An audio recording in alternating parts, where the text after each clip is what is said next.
صفحہ نمبر 200 حلقہ ارباب ذوق کی شاعری۔ حلقہ ارباب ذوق کا ابتدا افسانے سے ہوا، لیکن بنیادی طور پر جو اراکین تھے وہ شاعر تھے۔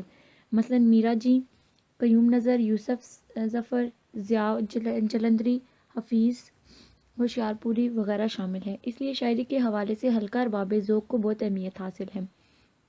حلقہ ارباب ذوق کی شاعری میں بنیادی اہمیت اس حقیقت کو حاصل ہے کہ شاعر خارج اور باطن دونوں دنیا میں ہم آہنگ اور توازن کس طرح پیدا کر سکتا ہے۔ چنانچہ ارباب ذوق کی شاعری در حقیقت دھندلے اجالے سے حسن نغمہ اور سحر پیدا کرنے کی شاعری ہے۔ حلقے والوں نے فکر سے زیادہ توجہ حیت اور اسلوب پر دی ہے۔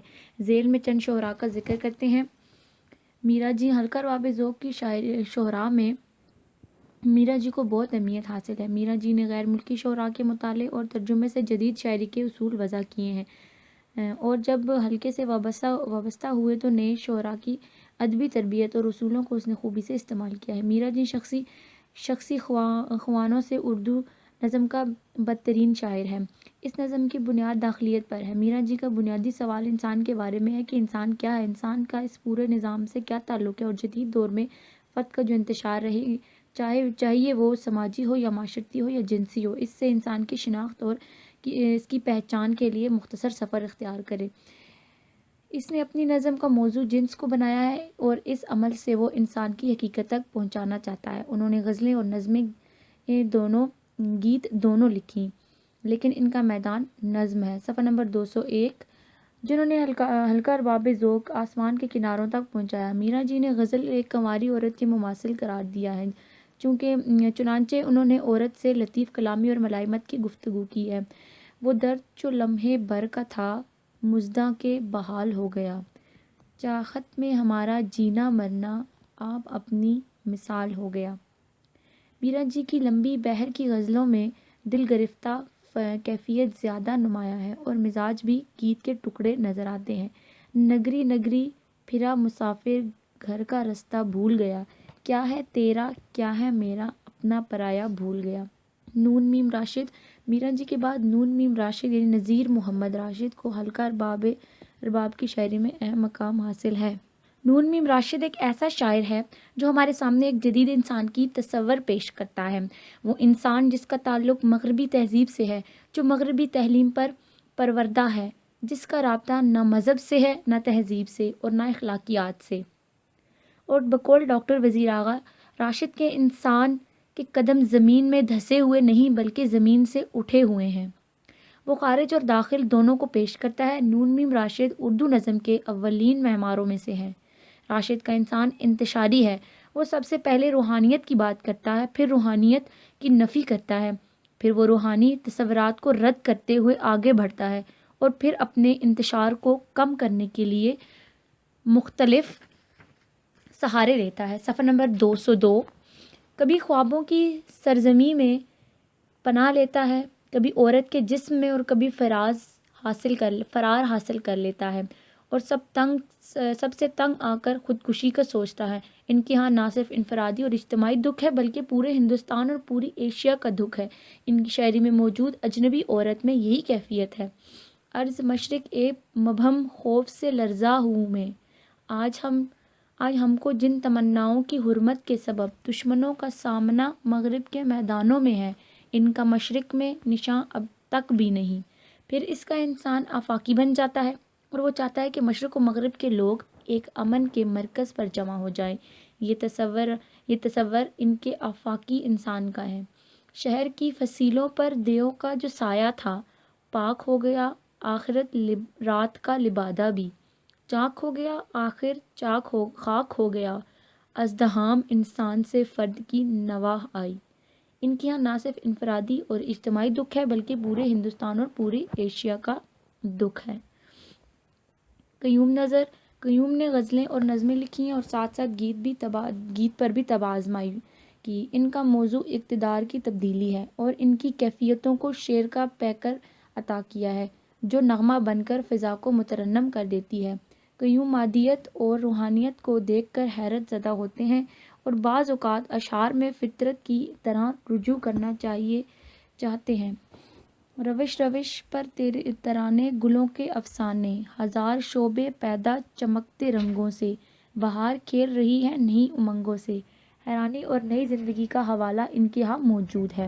یوسف ظفر، ان کی شاعری میں ہمیں داخلیت کا ایک مستقل نظام ملتا ہے۔ ان کا موضوع اگرچہ معاشرے کی خارجیت ہے، لیکن ان کے سارے سلسلوں کو وہ داخل میں بسا لیتا ہے اور انہیں محبت کا زاویہ عطا کرتا ہے۔ ان کی بنیادی موضوع حب الوطنی اور انگریزوں سے نفرت ہے۔ وطن ان کے ہاں ماں کا روپ رکھتا ہے۔ فنی طور پر یوسف ظفر الفاظ کے علامتی استعمال سے معنویت اور ان کے ظاہر سے دور انگیز عنایات پیدا کرتے ہیں، اور اس انداز سے انہوں نے نظم اور غزل دونوں میں بڑی خوش اسلوبی سے استعمال کیا ہے۔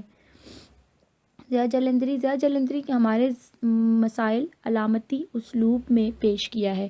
ان کی خاص توجہ فطرت اور فطرت کے ساتھ انسان کے اندرونی حالات پر ہے۔ ضیاء جلندری کی امتیازی خوبی یہ ہے کہ انہوں نے حسن کی دوامی حقیقت کو اجاگر کیا، اور یوں ان کی شاعری کے وقت تینوں الحاد ایک ہی ایسی لکیر میں منتقل ہو جاتی ہے جس کی ابتدا اور انتہا دونوں میں ابھی تک معلوم نہیں ہے۔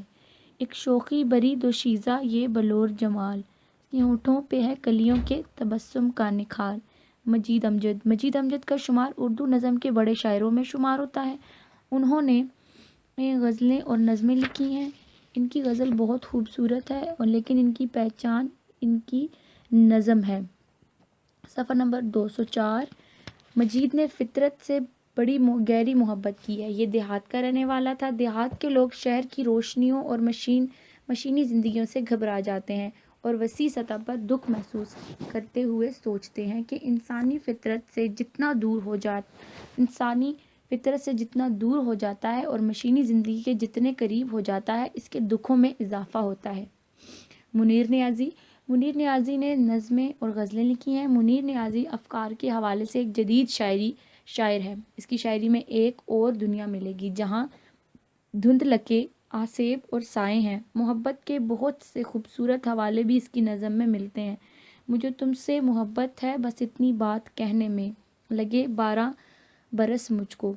منیر کے ہاں محبت کے دکھ بھی ہیں اور کئی سماجی درد بھی ہیں۔ کہیں کہیں یہ محسوس ہوتا ہے کہ سماج کے بہت سے اندرونی دکھ محبت میں شامل ہو گئے، اور بعض جگہ یہ احساس ہوتا ہے کہ سماج دکھ اور محبت کے دکھ سے مل کر درد کی کوئی نئی اکائی تشکیل دے رہی ہے۔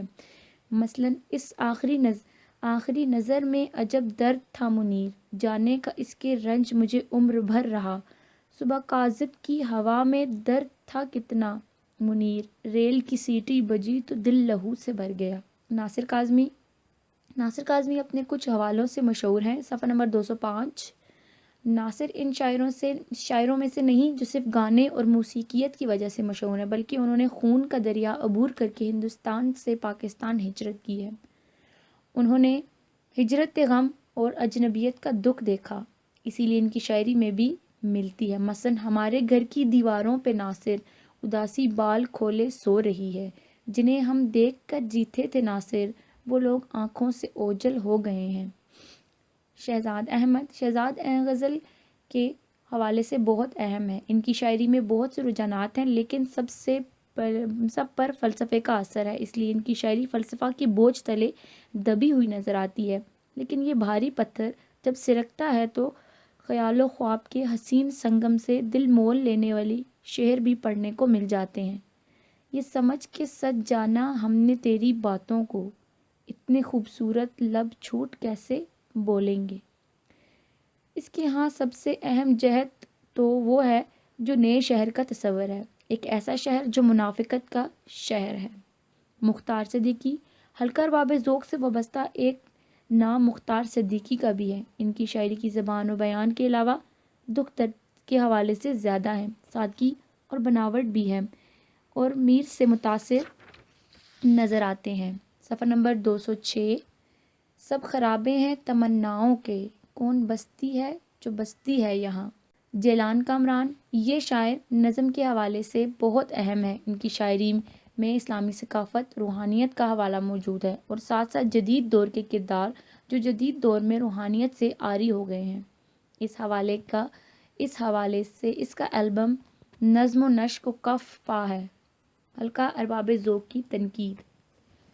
حلقے نے ادب برائے ادب کے نظریے کو پروان چڑھانے کی کوشش کی اور تنقید میں یکسر مختلف رویہ قبول کیا اور ابہام کے برعکس فن پارے کے بے رحم تجزیے کا رجحان پیدا کیا۔ حلقہ ارباب ذوق کی ایک خصوصیت یہ بھی ہے کہ اس فن پارے کے حسن قبیح کے فیصلے کو محض ذاتی تاثر کی میزان پر نہیں تو بلکہ فیصلے کے لیے جو عزم مہیا کرنا ضروری قرار دیا۔ حلقہ ارباب ذوق کی تنقید میں جو لوگ شامل ہیں وہ درج ذیل ہیں۔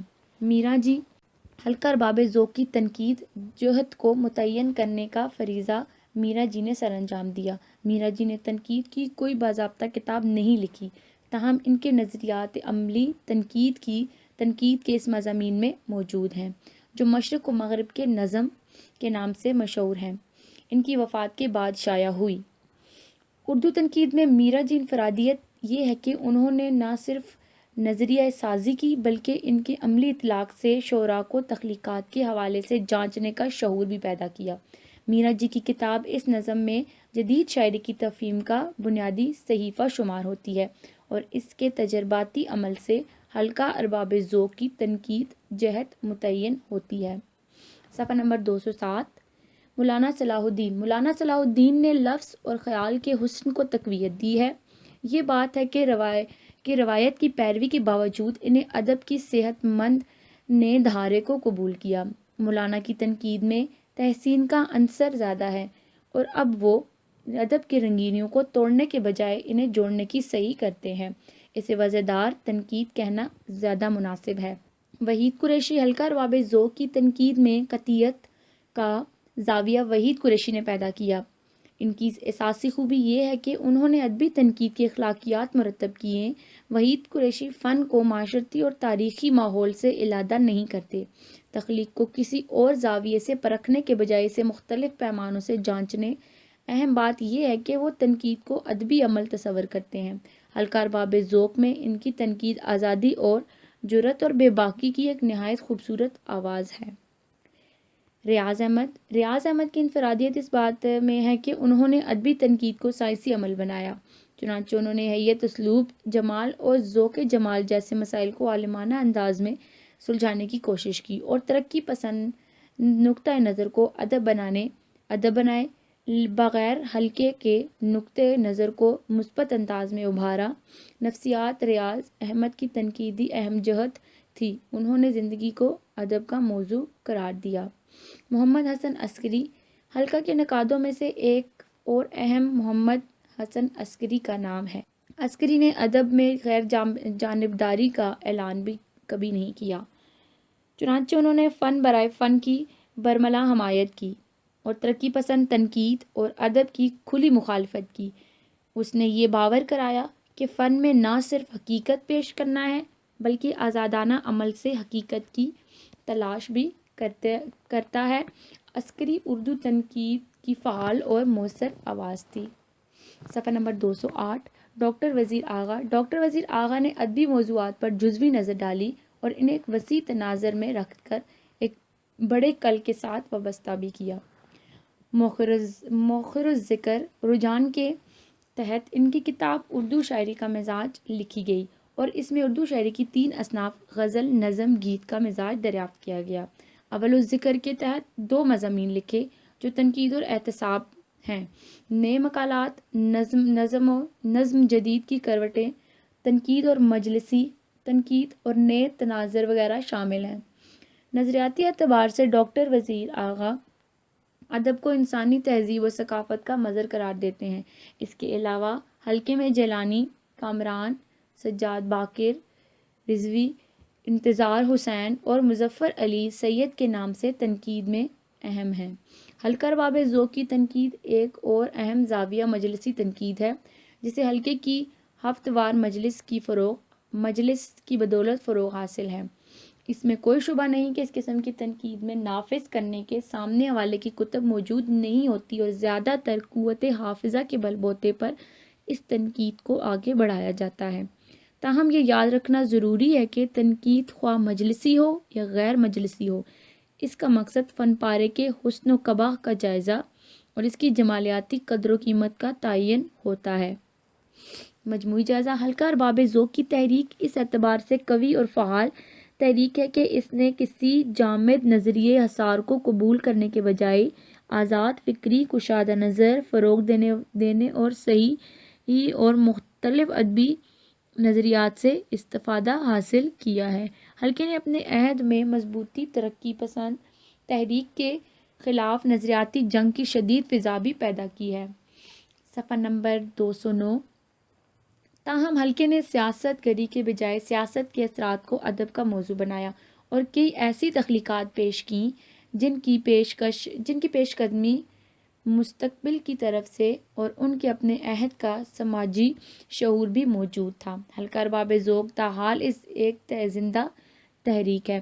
بقول ندیم قاسمی، حلقہ ارباب ذوق کا آغاز تو صرف اس شہر اور وہاں کے چند اہل فہم تک محدود تھا، مگر آہستہ آہستہ اس نے اس ملک گیر تحریک کی صورت اختیار کر لی۔ بقول ڈاکٹر تاثر، حلقہ ارباب ذوق نے برسوں تک کام سے ثابت کر دیا کہ ادبی دائرے میں ادبی اقتدار کا احترام یہیں کیا جاتا ہے۔ صفحہ نمبر 210۔ حصہ سوم: پاکستانی ادب۔ غزل کا ارتقاء۔ غزل کیا ہے؟ غزل کی حیت۔ اردو غزل کی ابتدا 1947 سے پہلے، اردو غزل 1947 کے بعد۔ مجموعی جائزہ: غزل کی تعریف۔ عرب میں نوجوان لڑکیاں گھر کے کام کاج سے فارغ ہو کر مل کر سوت کاٹتی تھیں اور جو گیت گاتی تھیں اس گیت کو غزل کہا جاتا ہے۔ غزل کی زبان میں سچائی ہوتی ہے، اس لیے شمس رازی نے غزل کی تعریف یوں کی ہے: غزل اس ہاوے صحرائی کی چیخ سے مشابہت رکھتی ہے جس کو شکاری کتے دبوچ لینے والے ہوتے ہیں۔ آہوے صحرائی سے مراد ایسا معشوق ہے جس کو زمانے کے حوادث معلوم نہ ہوں، اور چیخ جو نکل جاتی ہے وہ بناوٹی نہیں بلکہ دل سے نکلی ہوئی سچی چیخ ہوگی۔ غزل کے لغوی معنی عورتوں سے باتیں کرنا، عورتوں کے متعلق باتیں کرنا اور ہرن کے منہ سے بوقت خوفناک دردناک چیخ کی آواز وغیرہ کے ہیں۔ اکثر ناقدین ادب سے اس نسبت سے شاعری کو غزلوں کو ایسی شعری صنف سخن قرار دیتے ہیں جس میں عشق و محبت کے موضوعات بیان کیے جاتے ہیں، محبوب کے خد و خال کی تربیت کی جاتی ہے۔ عاشقانہ کیا ہے؟ مولوی نجم الغنی رامپوری کے مطابق۔ صفحہ نمبر 211۔ غزل میں سوائے ذکر شباب و کباب، بیان و حال و خط، شاہد و رنا و شکوہ و الم، مفارت، ذکر و وصال، بیان خفائے ملک، خوئے بد معشوق کے قسم کے مضمون، مثلاً صحت و معرفت، وضع و پند وغیرہ کے زیبا نہیں۔ غزل کے لغوی معنی ہیں اردو غزل کے لغوی معنی اور ان کے زیر اثر مندرجہ بالا شرط کبھی بھی کلی طور پر اردو غزل میں رائج نہیں رہی۔ اردو غزل کے کلاسیکی دور میں ایسے اشعار تخلیق ہوئے جو مروجہ تعریف پر پورے نہیں اترے۔ مشاعرے کے دوران وہاں کیا غزل کا شعر ہے کہ نوح کی آوازیں در حقیقت ایسی چیزیں غمازی کرتی ہیں۔ یہاں شعراء کے چند ایسے اشعار بطور نمونہ درج کیے جاتے ہیں جن میں غزل کے معنی سے مکمل بغاوت دکھائی ہے۔ ہم کیوں نہ اپنے آپ کو رولیویں جیتے ہی، اے دوست کون پھر کرے گا ماتم فقیر کا۔ یوں پھریں اہل کمل آشفتہ حال افسوں ہے، اے کمال افسوں ہے تجھ پر کمال افسوں ہے۔ غالب وظیفہ خور ہو تو شاہ کو دعا، وہ دن گئے تو کہتے ہیں نوکر نہیں ہوں میں۔ پانی پانی کر گئی مجھ کو قلندر کی یہ بات، تو جھکا ہے غیر کے آگے نہ رہا تن تیرا نہ من۔ یہی وجہ ہے کہ ڈاکٹر عبداللہ نے غزل کی لغوی معنی عورتوں سے باتیں کرنا وغیرہ سے ہٹ کر اسے محض ایک ایسی حیت قرار دیا ہے جو قافیہ، ردیف، مطلع اور مقطع پر مشتمل ہے۔ صفحہ نمبر 212۔ غزل کا ہر شعر موضوع کے اعتبار سے دوسرے شعر سے مختلف ہے، یہی منتشر الخیالی غزل کی سب سے بڑی قوت ہے۔ غزل کے مختلف الخیال ہونے کی وجہ سے پروفیسر رشید نے کہا ہے کہ شاعری کی آبرو، لیکن اس آبرو کرنے کی کوشش بار بار ہو چکی ہے۔ اس کا اشعار غزل کے مخالف مکتب فکر کے شعراء کی طرف سے تھا، جنہوں نے کبھی نیم و حشیش صنف سخن کو قرار دیا تھا، کبھی تکلف اس کی گردن کا اعلان تھا۔ جوش ملی آبادی تو غزل کو بے ربط اور بے ڈنگی گفتگو سے تعبیر کیا تھا۔ لیکن اس کے باوجود اردو ادب میں غزل ایک سدا بہار صنف کے طور پر مقبول کی جاتی ہے۔ غزل ایک شعر میں مکمل اور بڑے سے بڑے مضمون بیان کرنے کی صلاحیت موجود ہے۔ اس کی سب سے بڑی خصوصیت اعجاز و اختصار ہے۔ شاعر اگر قادر کلام ہو تو اختصار کے ساتھ علامات کی سب سے بڑی خصوصیت اعجاز و اختصار۔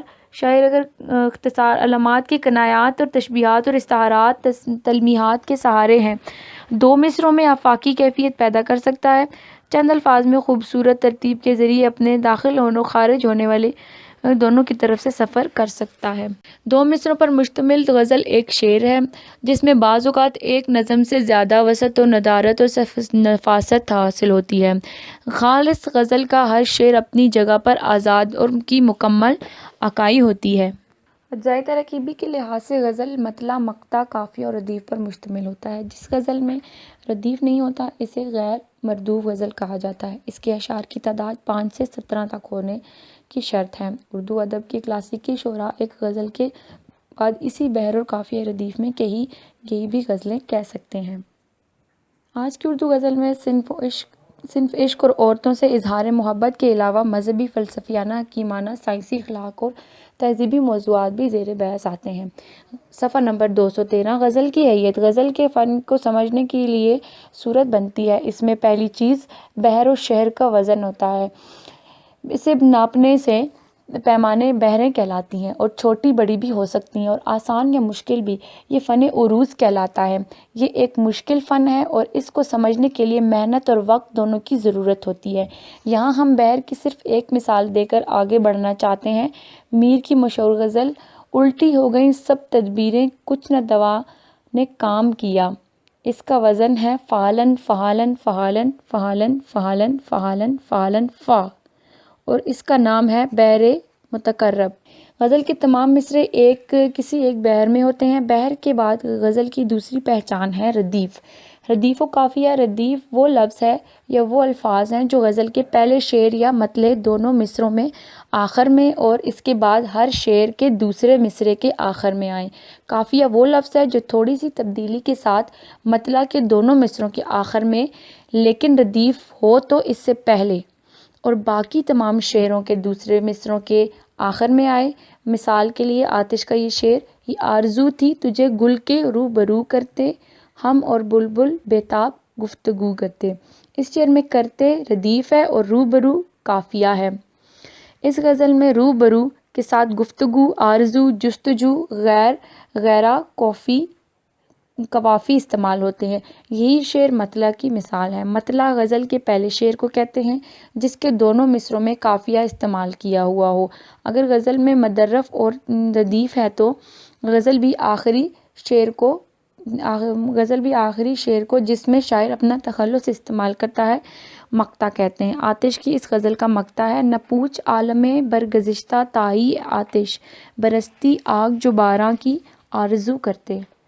صفحہ نمبر 214 حیت کے ذیل میں اس خصوصیت کا ذکر کرنا بھی ضروری ہے کہ غزل کا ہر شعر ایک مکمل اکائی ہوتا ہے اور ہر شعر میں کوئی الگ بات مکمل ہو جاتی ہے۔ کتاب بند اشعار اور قطعات اس شرط سے مستثنیٰ ہیں۔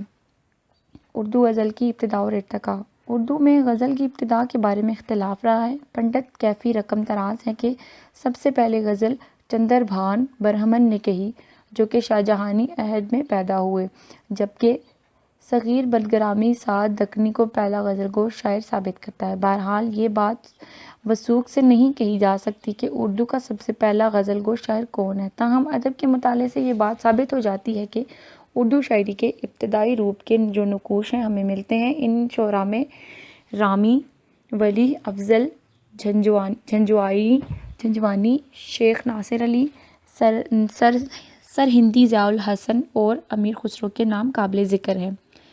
امیر خسرو۔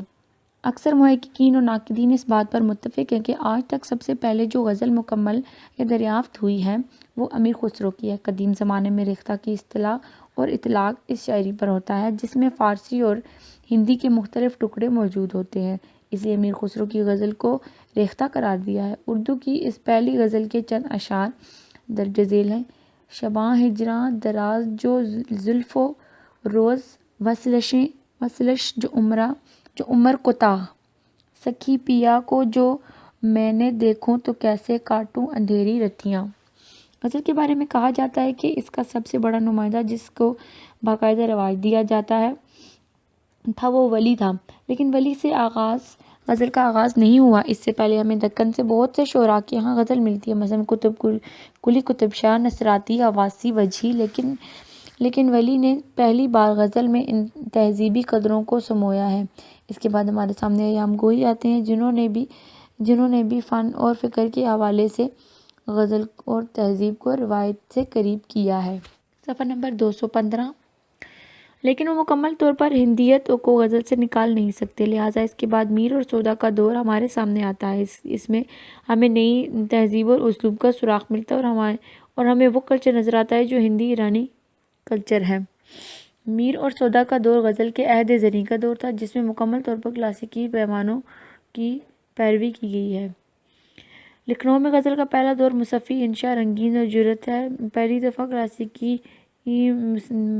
کلاسیکی پر ضرب پڑی تو اسلوب و موضوع کے حوالے سے بہت سی باتیں سامنے آئیں۔ لکھنؤ کا دوسرا دور جو آتش و ناسک کا دور ہے، اس کے پچھلے دور کے اقتدام کو مزید مضبوط کیا۔ یہاں اس کے محبوب اور اس کی شخصیت تبدیل ہونا شروع ہوگی، اس لیے یہ حسن پاکیزہ تصور میں دراڑیں پڑ گئیں۔ اس کے بعد غالب کا دور آتا ہے جو لکھنؤ کا اثر انداز نہیں کیا جا سکتا، لیکن فکری حوالے سے اس دور میں بڑی تبدیلی نظر آئی۔ یہاں ایسی غزلیں شروع ہوئیں جو اپنے دامن میں تفکر کے بہت سے زاویے رکھتی رہیں۔ غزل اور فلسفہ اور خاص کر خدا، انسان اور کائنات کا رشتہ مقرر کرنا جیسے موضوعات داخل ہوتے ہیں۔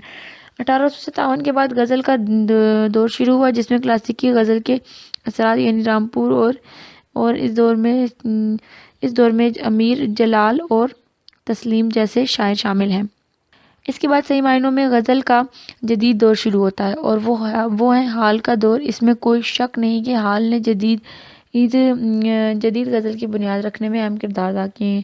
حالی کی غزل بنیاد دراصل مقصدیت پر ہے۔ اس کے بعد جو اہم نام جدید غزل کے حوالے سے ہمارے سامنے آتا ہے وہ اقبال کا ہے۔ وہ حالی کی مقصدیت کو آگے لے کر چلتا ہے، لیکن وسیع معنوں میں اقبال صرف اخلاقیات اور مقدسی مضامین تک محدود نہیں رہتے۔ صفحہ نمبر 216۔ اقبال کی غزل کا مرکزی کردار مکالمہ کرتا ہے، فطرت سے، کائنات سے اور ادب سب سے بڑھ کر اپنے آپ سے۔ اب غزل ایک نئے تصور کے تحت آ گئی ہے۔ انسان، خدا، کائنات اور فطرت کے رشتے اور پھیلی ہوئی سب کائنات سب اس میں موجود ہیں۔ اقبال کے بعد اصغر فانی، حضرت موہانی، جگر مراد آبادی اور یاس یگانہ چنگیزی جدید معمار ہیں۔ اصغر تصوف کے رستے اور فانی نے موت اور یاس کے رستے کائنات کی معنویت تلاش کرنے کی کوشش کی ہے۔ جگر ایک رندی اور سرمستی کے رستے میں چلتا نظر آتا ہے، جبکہ حضرت موہانی ایک نیا تصور عشق سامنے لاتے ہیں۔ انہوں نے غیر مادی تصور عشق کو مٹا کر مادی تصور عشق، اس نے ایک مادی پیکر محبوب کو دیا ہے جو اسی زمین پر ہمارے درمیان رہتا ہے، جبکہ یاس چنگیزی حقیقت کے حوالے سے اور ذات کی عنایت کے حوالے سے اہم نام ہے۔ اس کے بعد ہمارے سامنے ترقی پسندوں کا گروپ آتا ہے جس میں بہت سے شعراء، ساحر، فیض، مجروح، احمد عظیم قاسمی، ادم جانثار، اختر وغیرہ شامل ہیں اور ترقی پسند تحریک تک غزل پہنچی ہے۔ اس کے بعد 1947 کے بعد کچھ شاعر ہندوستان میں رہ جاتے ہیں اور کچھ پاکستان میں۔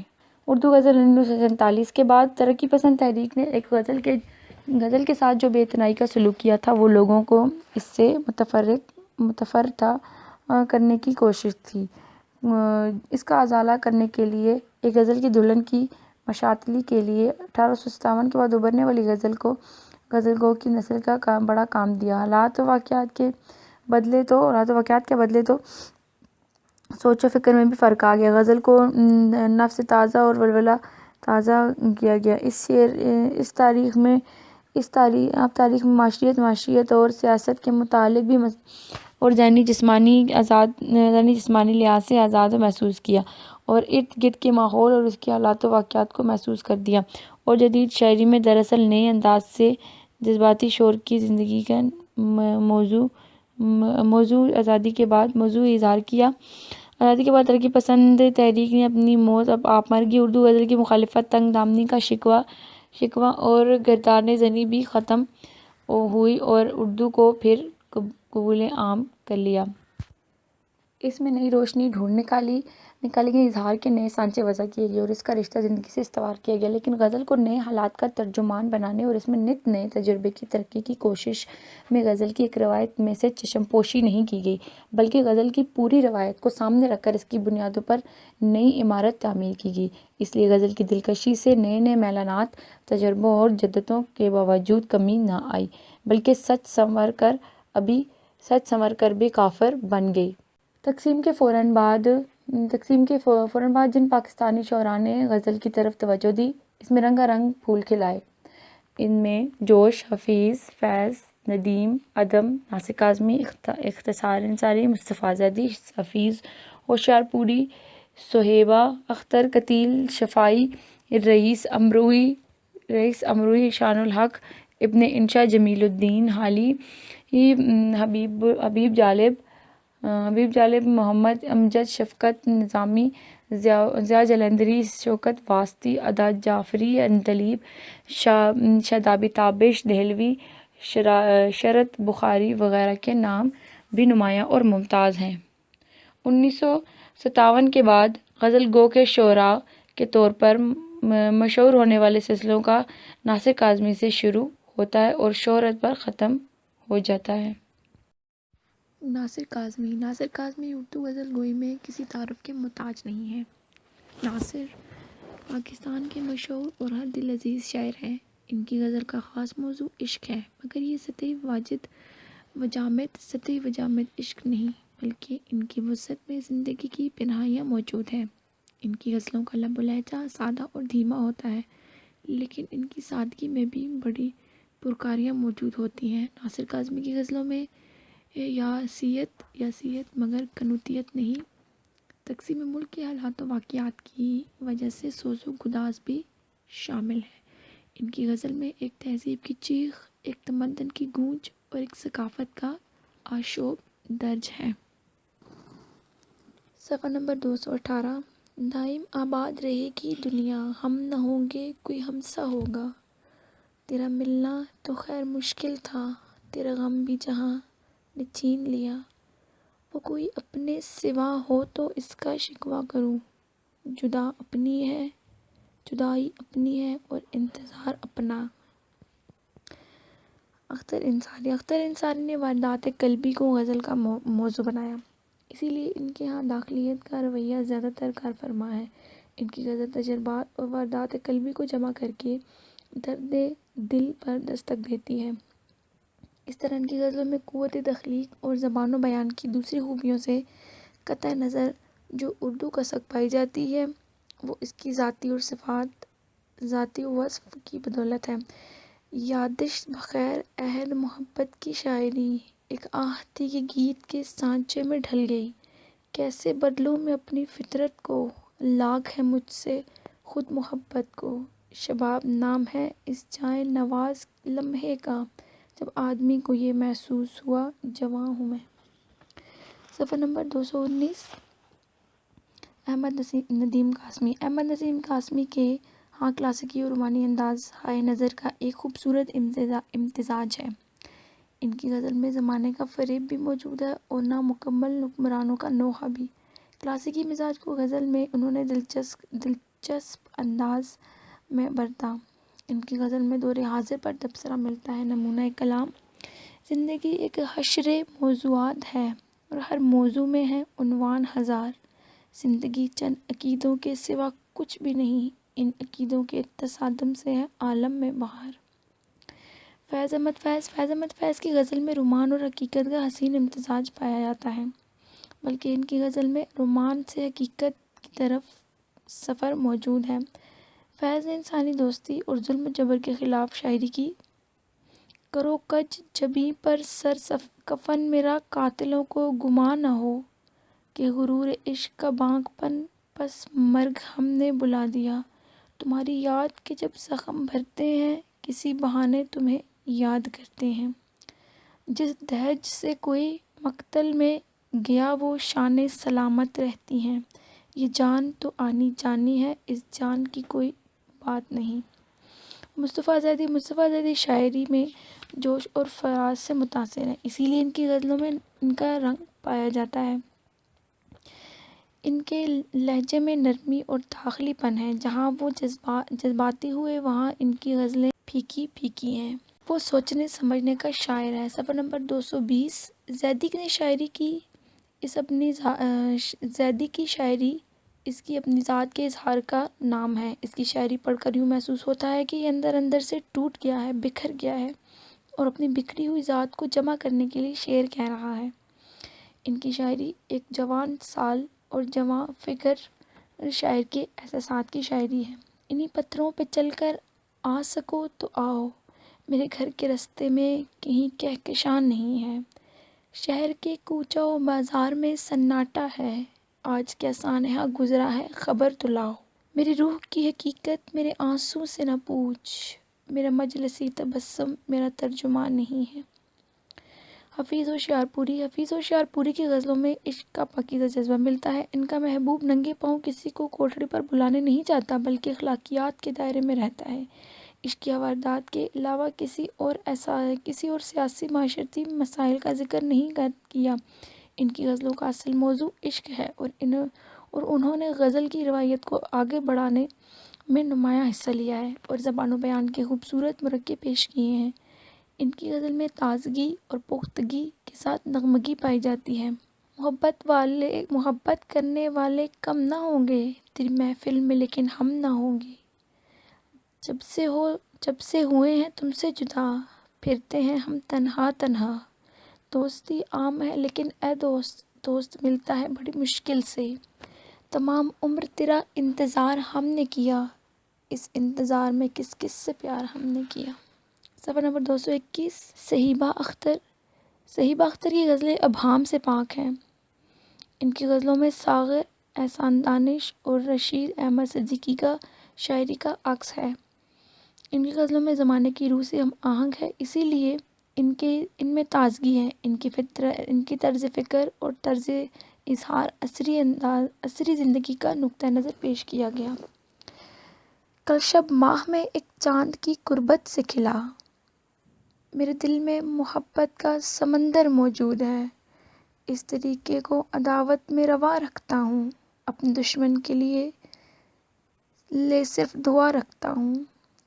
کیسی قناعت، کیسی عبادت حرص و آز کے عالم میں، جو دل پہلے گھر تھا خدا کا اب شہر اصنام ہوا۔ رئیس امروہی کی غزل کا نمایاں موضوع فلسفہ اور اخلاق ہے۔ انہوں نے اپنی غزلوں میں فلسفہ حیات کے نازک مسائل بڑی خوبی کے ساتھ بیان کیے اور دنیا کی بے ثباتی پر روشنی ڈالی۔ رئیس سیاسی اور اقتصادی مسائل میں اپنے آپ کو نہیں الجھاتے بلکہ فلسفہ و اخلاق کی گتھیاں سلجھانے میں ان کو مزہ ملتا ہے۔ ان کو اردو شاعری کی پرانی قدروں سے دلی وابستگی ہے، انہوں نے اسے دوبارہ زندہ کرنے کی کوشش کی ہے۔ رئیس امروہی نے عشق کا ذکر بھی کیا، لیکن ان کا عشق مادی نہیں بلکہ ایک حد تک ماورائی ہے۔ صفحہ نمبر 222۔ اگر نقاب الٹ دے تو کیا قیامت ہو، وہ جاں گل کے کبھی رنگ ہے کبھی خوشبو۔ اے دل کی یہ شکل ہو گئی ہے، جیسے کوئی چیز کھو گئی ہے۔ شاید اے عشق بھی نہ سمجھے، جس کرب میں عقل مبتلا ہے۔ قتیل شفائی بھی پاکستان کے مشہور غزل گو شاعر ہیں۔ ان کی غزلوں میں بھی اپنے بیشتر ہم عصر شعراء کی طرح زندگی اور اس کے متنوع مسائل کی ترجمانی ملتی ہے۔ قتیل کا دماغ تیز اور بیدار ہے اور غزل کے فن سے خوب واقف ہے۔ وہ گیت نگاری بھی ہے، مگر ان کے گیتوں کا اثر غزلوں پر اثر نہیں بلکہ غزلوں کا اثر گیتوں پر ہوا ہے۔ ان کے اسلوب بیان میں جدت اور ندرت پائی جاتی ہے۔ قتیل پرانے خیالات اور مضامین کو نئے رنگ میں پیش کرتے ہیں۔ تمہاری بے رخی نے لاج رکھ لی باد خانے کی، تم آنکھوں سے پلا دیتے تو میں خانہ کہاں جاتا۔ انسان یہ سمجھے کہ یہاں دفن ہے خدا، میں ایسے مزاروں کی زیارت نہیں کرتا۔ دنیا میں قتیل اس سا منافق کوئی نہیں کوئی، جو ظلم تو سہتا ہے بغاوت نہیں کرتا۔ گرتے ہیں سمندر میں بڑے شوق سے دریا، لیکن کسی دریا میں سمندر نہیں گرتا۔ صفحہ نمبر 223 شان الحق حقی۔ شان الحق حقی غزل کے مزاج سے واقف شاعر ہیں۔ ان کی غزلوں میں تازہ فکر اور نئی کیفیات، احساسات اور عظمیت ہے، مگر شریعت کے ہاتھ سے نہ جانے، شریعت کو ہاتھ سے جانے نہیں دیتے۔ اسی لیے ان کے ہاں رزمیت میں ابہام نہیں۔ ان کی غزلوں میں دلی سکون کی پوری خصوصیت ملتی ہے، اسی لیے وہ حسن کے ادا شناس بھی ہیں اور عشق خوددار کے بھی قائل ہیں۔ ان کی غزلیں زمین کے نشیب و فراز کی کہانی ہیں، ان میں غم و عشق کے ساتھ انسانیت کا تصور ہے۔ حقی شاعری میں آتش کی طرح مرصع سازی کرتے ہیں، الفاظ کی رنگینیوں کو جوڑتے ہیں۔ حقی سدا جوان رہنے والے شاعر ہیں، وہ رجائیت کے شاعر نہیں ہیں، وہ رجائیت کے شاعر ہیں، اس لیے افسردگی اور قنوطیت ان کی غزلوں میں نہیں۔ وہ رومان کی شاعر ہیں، مگر ان کا رومان شائستہ رومان ہے۔ شکوائے رنج نہ کر شرط محبت یہ ہے، حوصلہ ہو تو اٹھا ناز بھی احسان کی طرح۔ تم سے الفت کے تقاضے نہ نباہے جاتے، ورنہ ہم کو بھی تمنا تھی کہ چاہے جاتے۔ کبھی بہار بھی آئی ہے، کبھی چمن بھی کھلے، صبا نے گل کو تو گل نے صبا کو پیار کیا۔ ابن انشا کی غزلیں موضوع کے اعتبار سے عاشقانہ ہیں، جبکہ لہجے میں فقیرانہ ہیں۔ دنیا میں تو مایوس اور نا امیدی کا رنگ اس کی شاعری میں ہے۔ ان کا دل درد مند ہے، اسی لیے رومانی ہوتے ہیں۔ وہ بھی حقیقت پسند ہے، وہ زمین پر قتل و غارت گری نہیں دیکھ سکتے، اسی لیے چاند نگر بنانا چاہتے ہیں۔ ان کی غزلوں میں ایک خصوصی طنزی پہلو بھی ہے۔ صفحہ نمبر 224 ان کی شاعری میں فکر و فلسفہ یا نفسیات کا عمل دخل نہیں، یا تو محبوب سے یا محبوب کے بارے میں باتیں کرتے ہیں۔ وہ فلسفی نہیں تھے، مگر مسائل حیات کا تذکرہ ان کی غزلوں میں موجود ہے۔ زندگی کی تلخ حقیقتوں کو بھی انہوں نے نرم اور شگفتہ لہجے میں بیان کیا۔ اے کیس جنوں پیشہ انشا کو بھی دیکھا، وحشی ہو تو ایسا ہو، رسوا ہو تو ایسا ہو۔ کل 14ویں کی رات تھی، شب بر رہا تھا چاند، شب بر رہا چرچا تیرا۔ کچھ نے کہا یہ چاند ہے، کچھ نے کہا چہرہ تیرا۔ ہم رات بہت روئے آو فغاں کی، دل درد سے بوجھل ہوا پھر نیند کہاں کی۔ اللہ کرے میر کا جنت میں مکاں ہو، مرحوم نے ہر بات ہماری ہی بیاں کی۔ اس شخص نے یوں کون سا میدان نہیں مارا، اس عشق بازی میں ہوئی مات عزیزوں۔ جمیل الدین عالی نے دوہوں اور گیتوں کی طرح غزلوں کو بھی شیرینی اور تازگی عطا کی۔ ان کا کلام احساس کی شدت، فکر کی گرمی، انداز بیان کی دلکشی سے مالا مال ہے۔ اہل زبان ہونے کی وجہ سے زبان و بیان کا حسن بھی ہے۔ ان کی غزلیں جدید طرز و فکر کی ترجمانی کرتی ہیں۔ وہ غم جانا اور غم دونا کی کشمکش کے شاعر ہیں۔ زندگی کی سیدھی سادی حقیقتوں کے ادراک سے آہنگی ان کی غزلوں میں ملتی ہے۔ ان کی غزلوں میں افسردگی اور قنوطیت نہیں ہے۔ حسن و عشق کے معاملات کے علاوہ معاشی اور معاشرتی حالات کا جائزہ بھی ان کی غزلوں میں ملتا ہے۔ صفحہ نمبر 225 تو نے کیوں ان کو غم زیست دے دیا ہے یا رب، جن سے ایک رنج و محبت بھی اٹھائے نہ بنے۔ جیسے ساحل سے چھیڑ لیتی ہے موجے دامن، کتنا سادہ ہے تیرا مجھ سے گریزاں ہونا۔ یہ جو عالی ہے یہ شاعر نہیں سودائی، یہ تو سچ ہے مگر آگے تیری رسوائی ہے۔ حبیب جالب کی شاعری ماضی پرستی کا شکار ہے۔ تقسیم ملک کی وجہ سے حالات کی تلخی کے سبب کلام میں حزن و یاس ہے۔ جالب نے عشق کی افلاطونی یہ تصور سے انحراف کیا، پھر بھی عشق و محبت کے جذبات سے سماجی تناظر کو جدا نہیں کیا۔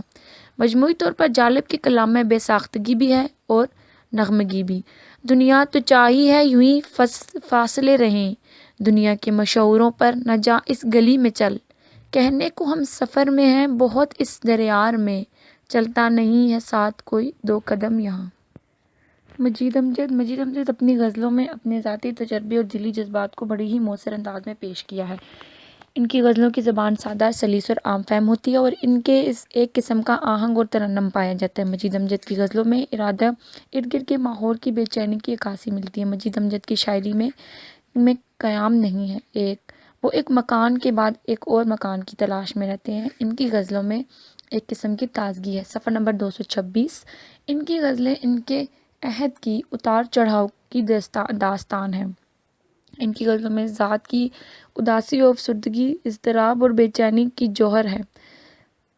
وہ خارجی معاشی اقتصادی حالات کا نتیجہ ہے۔ انہوں نے ان تمام واقعات کو اپنی شاعری کا حصہ بنایا۔ سلگتے جاتے ہیں چپ چاپ، ہنستے جاتے ہیں مثال چہرہ پیغمبراں گلاب کے پھول، گزرا ادھر سے کوئی جھونکا تو چونک کر دل نے کہا آ گئے ہم کس دیار میں۔ اب یہ کہتا ہوں میں کہ یہ جرم بھی روا رکھتا، میں اپنی عمر سے کچھ اپنے لیے بچا رکھتا۔ شفقت کاظمی مولانا حسرت موہانی کے شاگرد اور ان سے خاص طور پہ متاثر تھے۔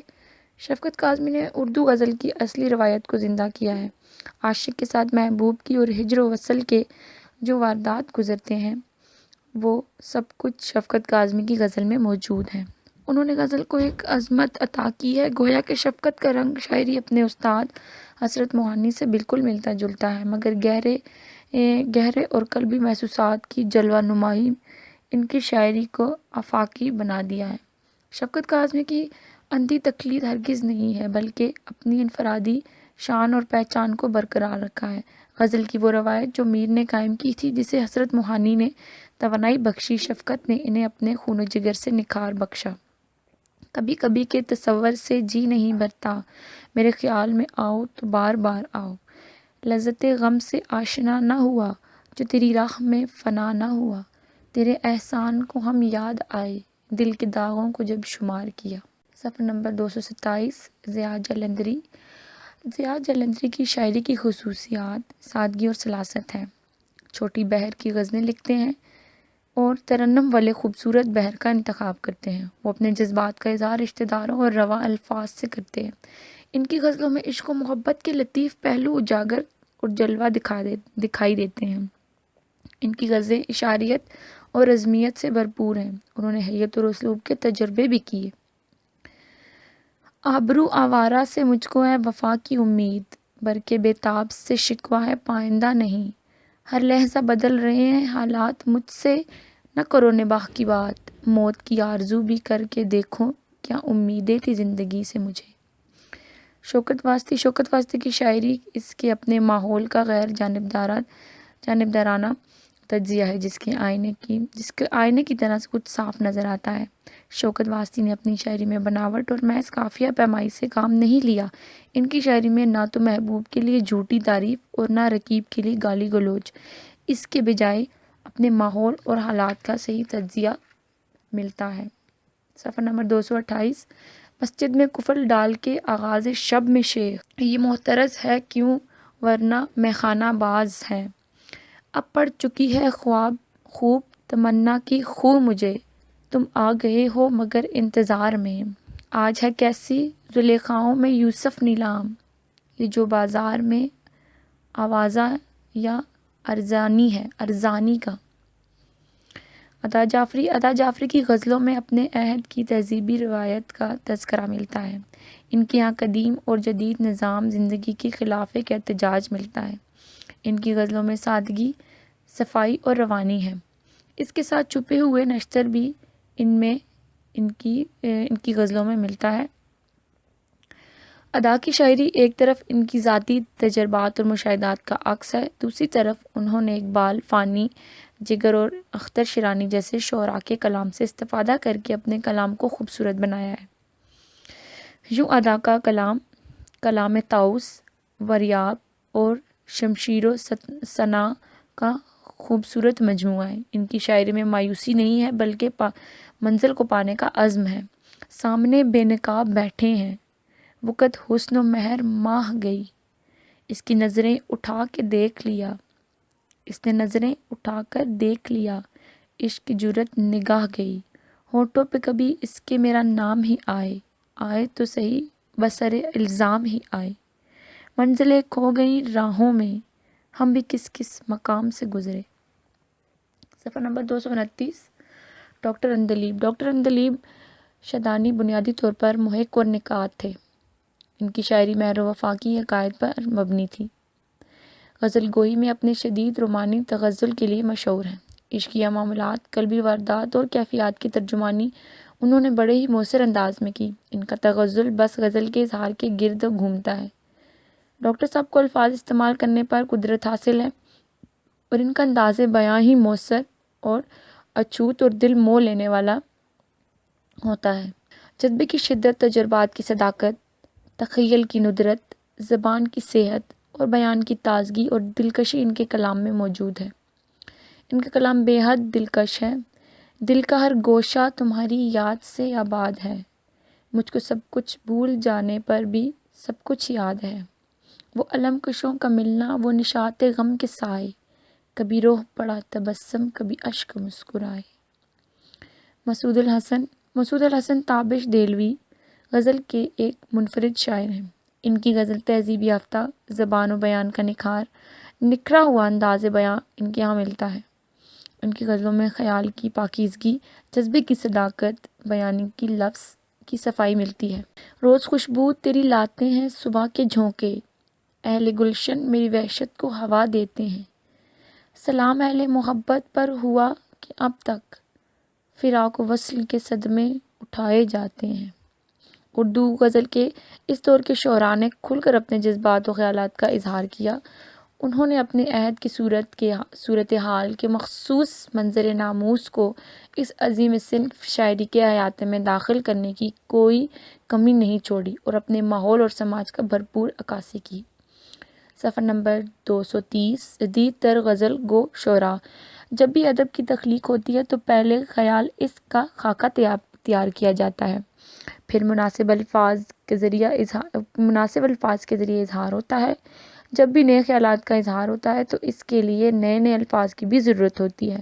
جدید اردو غزل کے شعراء کی نسل جو قیام پاکستان سے تقریباً 10-15 سال کے بعد ابھری تھی، نئے خیالات کے اظہار کے لیے نئے الفاظ استعمال کیے۔ پیڑ، جنگل، پتھر، گھر، آندھی، سورج، کفل، آہنگ، کھڑکیاں، منڈیر، شہر، گلیاں، چاند، شام، سناٹا، دھوپ، تنہائی، قرب، رات، اجالا، دریچہ، دستک، دھواں، سایہ، آواز، وکیل، گھڑا، کتابیں، درخت، جزیرہ، ریل، پرچھائیاں، فاختہ، چڑیا، کبوتر، کہکشاں، تتلی، چٹان، تختی، مچان، اخبار وغیرہ وہ تمام الفاظ ہیں جن کو جدید شعراء نے غزل میں معنوی پیکروں کی شناخت بنایا۔ زمانہ انتہائی تیزی سے ترقی کر رہا ہے۔ سائنسی ایجادات اور صنعتی انقلابات نے انسان کی زندگی کو مصروف بنا دیا ہے۔ اس مصروفیت نے انسان کو انسان سے جدا کر کے مشین کا غلام بنا دیا، جس کا نتیجہ یہ نکلا کہ موجودہ دور کا انسان تنہائی کا شکار ہو گیا۔ اس احساس تنہائی کا اظہار بار بار اس کی شاعری میں ہوتا ہے۔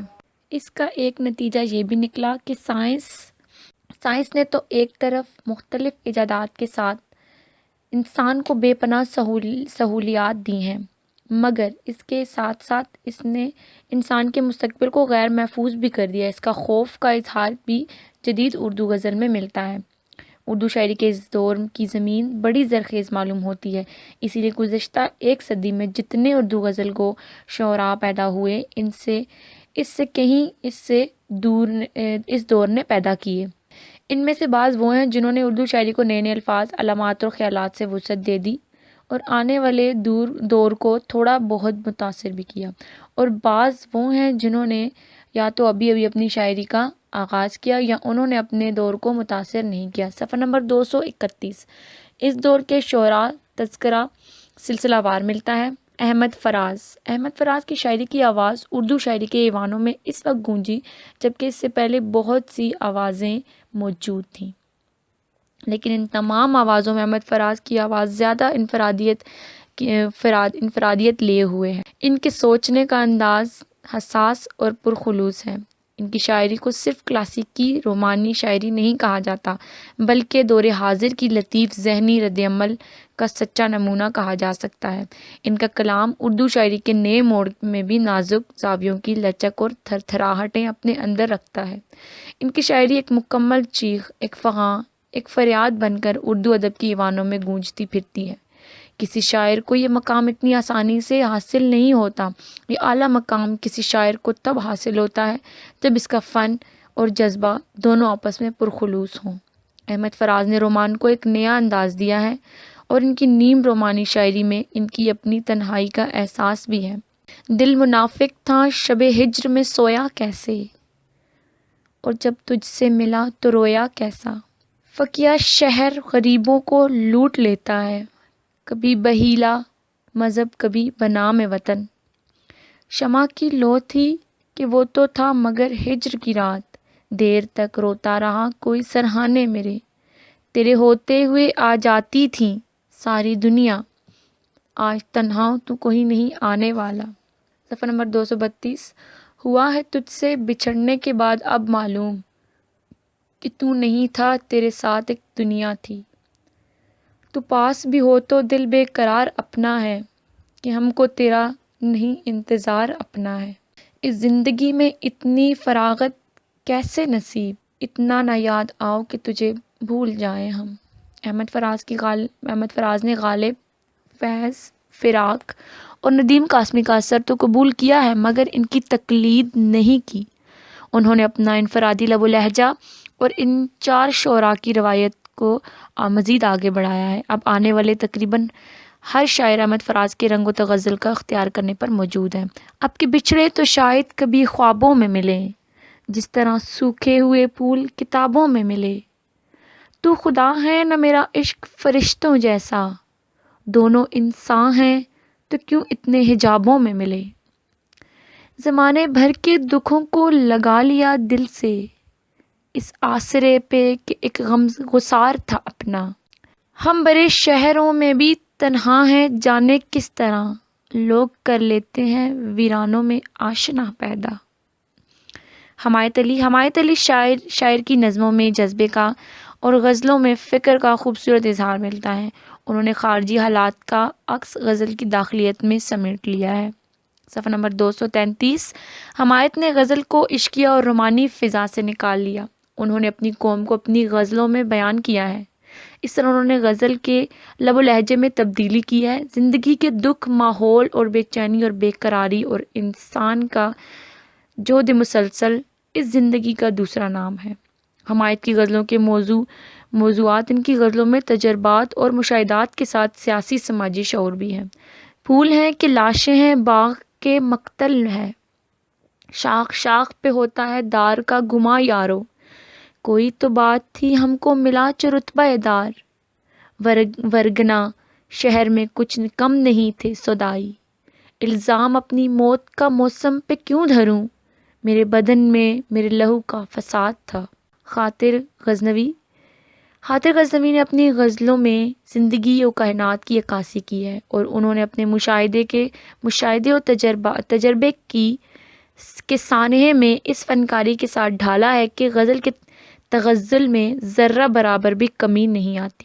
ان کی غزلیں بلا شبہ حسن معنی و حسن بیان دونوں لحاظ سے فن کا مکمل نمونہ ہے۔ خاطر غزنوی کا رجحان چونکہ گیتوں کی طرف بھی تھا، اسی لیے ان کی غزلوں میں سادگی، روانی اور موسیقیت کے ساتھ گیتوں جیسی نرمی اور لوچ پائی جاتی ہے۔ گو ذرا سی بات پر برسوں کے یارانے گئے، لیکن اتنا تو ہوا کچھ لوگ پہچانے گئے، شمع کبھی انجام نہ پوچھ پروانوں کے ساتھ جلی، جب اس زلف کی بات چلی ڈھلتے ڈھلتے رات چلی۔ صفحہ نمبر 234۔ زندگی کی راہوں میں غم بھی ساتھ چلے، کوئی غم میں ہنستا ہے کوئی غم میں روتا ہے۔ منیر نیازی کی غزلوں میں زمانے کا قرب اور اپنے دل کا درد کا امتزاج ہے۔ ان کی غزلیں اپنے دور میں موجود دہشت، خوف اور بربریت کے احساسات کا بھرپور اظہار کرتی ہیں۔ انہوں نے زندگی کے مسائل کو محبت کے ذریعے حل کرنا چاہا۔ انہوں نے غزل کو ایک دائرے میں قید نہیں کیا، اسے سماج کا ترجمان بنایا۔ وہ حسن کے پرستار ہیں۔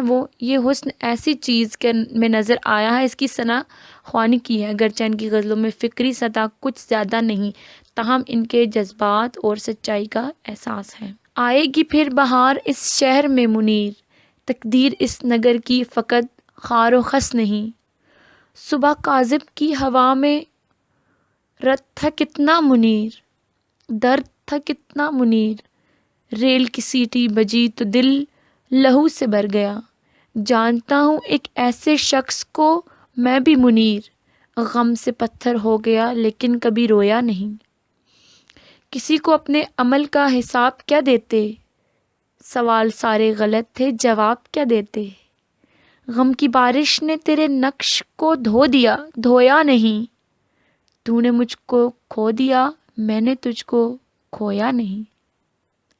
صفحہ نمبر 235۔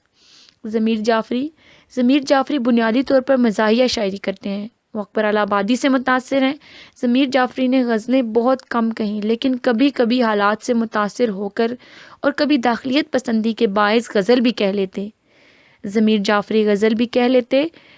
جعفری کے اپنے کہنے کے مطابق اردو غزل جیسی شیرینی اور لطافت دنیا کی کسی زبان کی شاعری میں موجود نہیں۔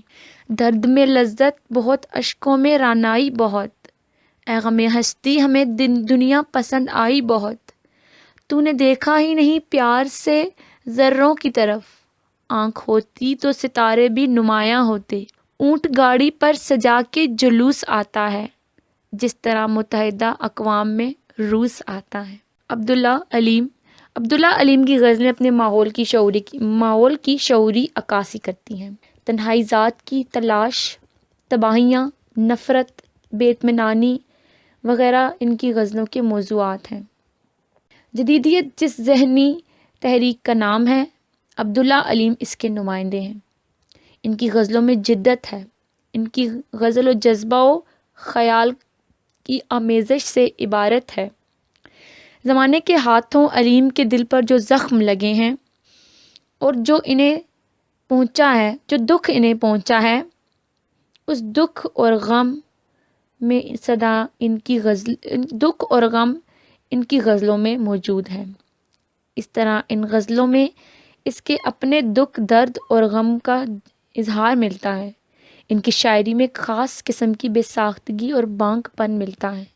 ان کی غزلوں میں زمین، جذبے کی صداقت اور جذبے کی واقعیت کا کھلا ثبوت ہے۔ ان کی شاعری پر احمد فراز کا رنگ تغزل غالب آتا ہے۔ صفحہ نمبر 236۔ وہ ساتھ تھا تو خدا بھی تھا مہرباں کیا کیا، بچھڑ گیا تو ہوئی ہیں عداوتیں کیا کیا۔ تم نے بھی میرے ساتھ اٹھائے ہیں دکھ بہت، خوش ہوں کہ راہ شوق میں تنہا نہیں ہوں میں۔ محبتوں میں عجب ہے دلوں کا دھڑکا سا، کہ جانے کون کہاں رستہ بدل گیا۔ عبیداللہ علیم نے بہت پہلے اپنے بارے میں کچھ کہا تھا، کرن کرن کبھی خورشید بن کے نکلوں گا، ابھی چراغ کی صورت میں اپنے گھر میں ہوں۔ سلیم احمد کی غزلوں کا موضوع سائنس کا منفی پہلو ہے۔ ان کی غزلوں میں معاشرتی نظام کے خلاف احتجاج ملتا ہے۔ ان کی غزلیں ان کے اپنے تجربات اور مشاہدات کی غزلیں ہیں۔ کہیں کہیں تصوفانہ خیالات کا اظہار بھی ملتا ہے۔ آخری دور کی غزلوں میں فکر کی سنجیدگی اور گہرائی نظر آتی ہے۔